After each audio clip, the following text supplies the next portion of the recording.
Hi there, this is Naomi. I am going to show you how I get dried paint off my glass palette. But before I do, I'm going to show you, since I did the color song and I had some paint left over, what I did is I just put all that paint on that paper that I had prepared with gesso on both sides. And of course the back, I just put a thin layer, but it's kind of like a piece of plastic, if you will, after you put gesso on both sides of this paper. So anyway, I put the rest of the paint as one of the first layers on this, and my goal is to kind of have a gray around some of it.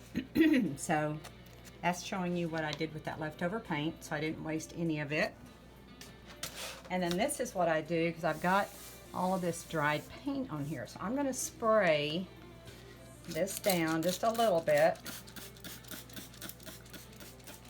with water. This is why I love a glass palette.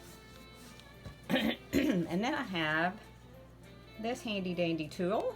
It's one of those razor-like scrapers that you get at one of the hardware stores. It's called Soft Grip Razor Scraper.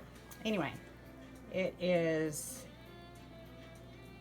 really handy in doing this. So I'm going to show you, after you spray it a little bit with water, how easy it is to get dried paint up. If it's real thick, you may have to give it a little bit more water or a little bit more of an effort. I've got David Carr playing in the background again.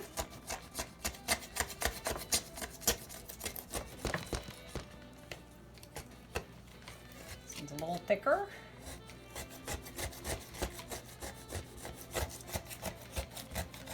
I'm just going to show you before I spray any more water on how easy it kind of comes up. And once that water sets on it, it even makes it easier. So I'm just gonna, I've got this on a card table, so my palette is, I don't even know how big it is, it's pretty big. But as you do this, of course, it makes the card table move around.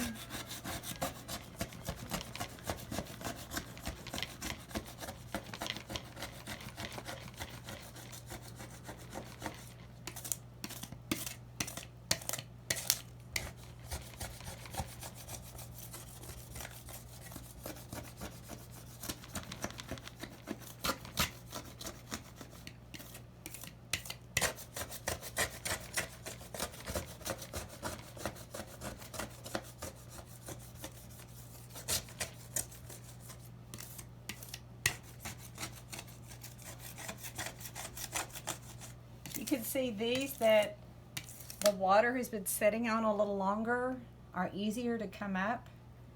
And I'm not sure if the camera is going to show you all the way over there, so I'm going to kind of turn it a little bit.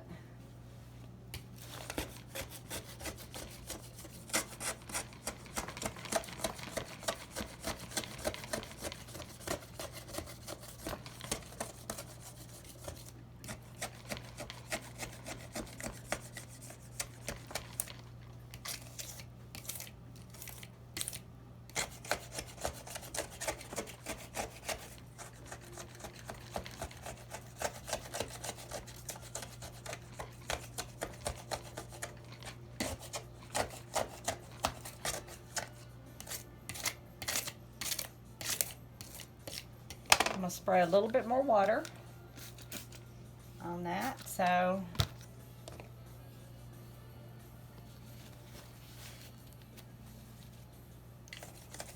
it'll help a little bit more.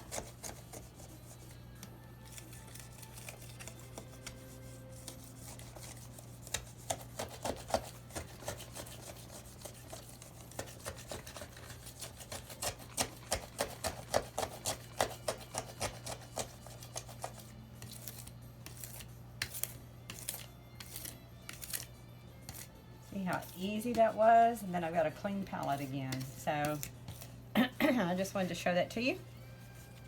And then you just kind of rake it up with paper towel.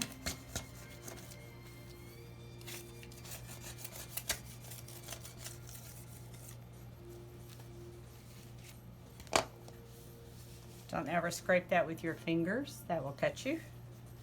So we have another clean palette. And then I was going to show you some of the paints that I'm using. I was using gesso for the white, but I've got this one left over from Liquitex Basics White, so I'm going to use it up and then I'm going to put gesso in it because gesso is cheaper and you can use a ton of gesso for the $1 compared to just white paint. So I'm going to use that up.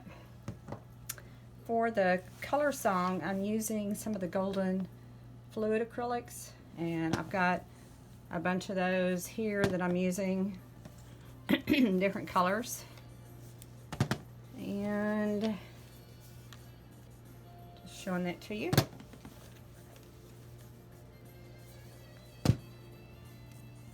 And then I'm also using, I like this quinacridone burnt orange. I'm going to be using some matte medium every once in a while. And then I have these to use just because I have a ton of heavy body. I've got some Liquitex and some golden that I'll probably be using in some of this. So just wanted to show that to you. And I had some more graphite pencils. I made sure they're all sharp for the next ones going around. And sharpened my color pencils. So there we go. Here's another cerulean blue. And then I mixed this up. It was in an acrylic glazing bottle that was empty. And I put some other paint that I had left over and just got it ready to do some drips with. So that's it for now. And I'm going to kind of get started on color song on the next video. There you go. Thank you.